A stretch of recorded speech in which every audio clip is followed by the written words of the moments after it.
Listen, little man, to what I'm telling you. They say the age of the little man, the ordinary man, has begun. But you're not the one saying this, little man. They are saying it.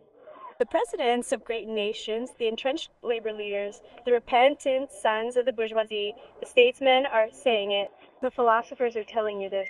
They are handing the future to you. They don't question your past at all. You are the heir to a terrible past, little man. Your inheritance is a diamond burning brightly in the palm of your hand. I am the one telling you this. Listen to me. Every doctor, every shoemaker, technician, or educator must know their shortcomings in order to do their job properly and earn a living. For several decades, now you have begun to play a governing role on this earth.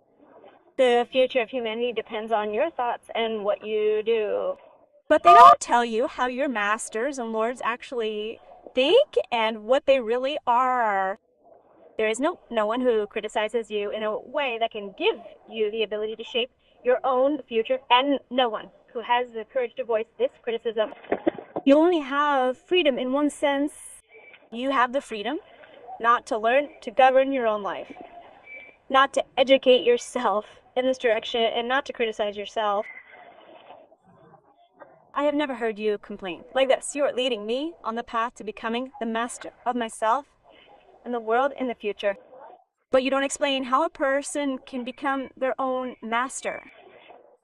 You never tell me about the mistakes in my thoughts and actions.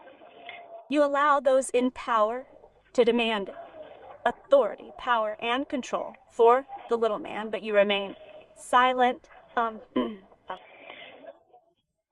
You give the power to represent you to those in power or to malicious, powerless men.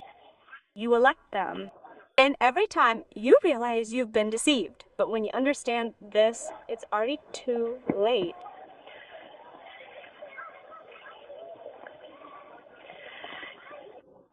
You don't even realize what I'm talking about, little man. That's why you keep getting stuck in the mud again and again. If you, little woman, are teaching only because you don't have your own child, and that's the only reason you chose this profession, then the harm you're causing is immeasurable. Your job is to educate children. If we take education seriously, educating children also requires guiding their sexuality correctly and appropriately.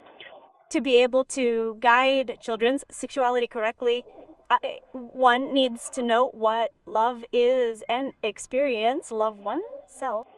But you are fat. You have an unattractive appearance. You lack charm. Your situation alone is enough for you to hate vibrant, attractive bodies with deep, bitter resentment.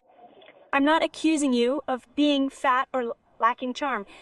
I'm not accusing you of not enjoying love. I'm not even accusing you of not understanding the capacity for love that children possess. So, do you know what I'm accusing you of?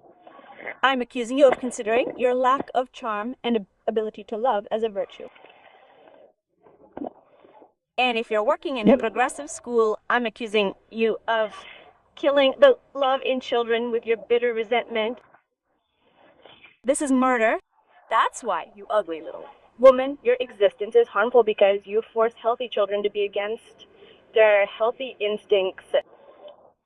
You are harmful because you see healthy love in a child as a symptom of illness.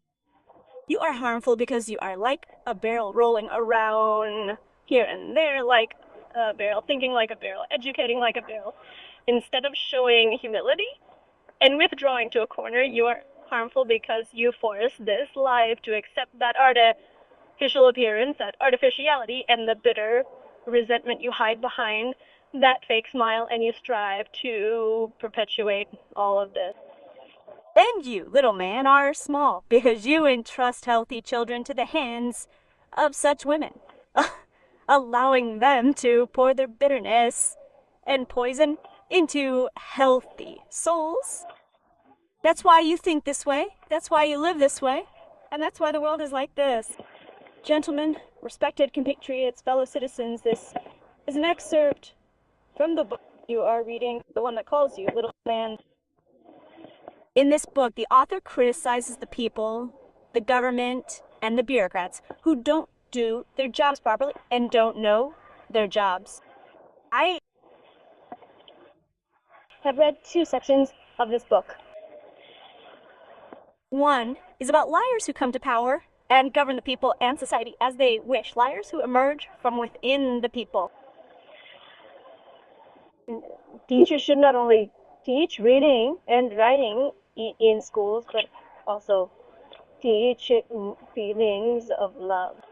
Teachers should teach love for the homeland, society, the nation, the ancestors, the past and the future, and the inheritance of these lands.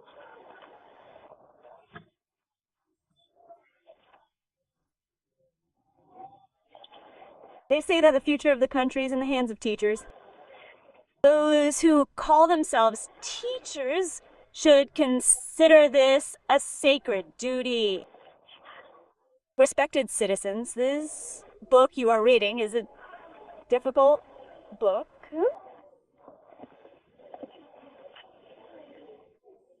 Listen carefully to what is written about these matters. Listen 2 or 3 times and give yourselves hope. Don't get involved in politics. I emphasize this to our compatriots who say that politics is terrible, politics is dangerous. They say we don't have a rich language, but if we did, we should translate interesting books like these. If they were translated into Turkmen, you would understand politics, what politics is. Because we don't have contributors, they don't translate books. Look at this book, The Little Man. It's a tiny book. And we've been appearing on screen for 6 years teaching about this. And this tiny book contains that have happened in the last 6 years. There's a book called From White to Black Country. There's a book called 1984. There are very interesting books, educational books, but they don't exist in the Turkmen language. That's why our people are afraid of politics. They run away from politics. If we read these things, if our language were rich enough to translate them, if these books were available to the people, to society, we wouldn't be afraid of politics. We would live within politics. Thank you.